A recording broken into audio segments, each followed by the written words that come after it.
Hi, Gary here. Today I want to talk about bullets, then cannonballs. You know, Peter Drucker, famous management consultant, used to emphasize that businesses should only do two things: marketing and innovation. Everything else, he said, was an expense.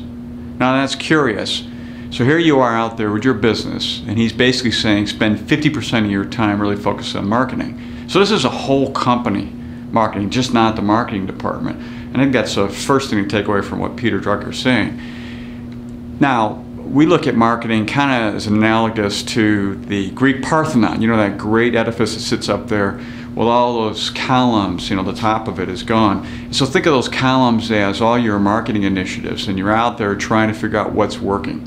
And one thing we do know from the behavioral scientists is we don't know why people buy. We don't know why they get attracted to our products and services and eventually buy. So we try multiple different methods on doing this. Now, recently I was reading a book by Jim Collins. Now, you might know him from Good to Great, very famous book he wrote many years ago. Well, he wrote another one along with Morton T. Hansen called Great by Choice. Now, in that book, he talks about bullets, then cannonballs. Now, he begins by explaining that he's following these 10Xers. These are about 8 or 9 famous companies that for 20, 30 years have been consistently good at everything they do. One of those areas obviously is in marketing.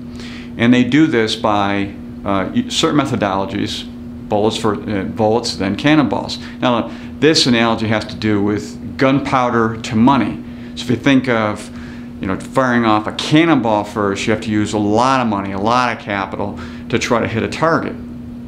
So there's high risk in doing that. There's lots of distraction doing that.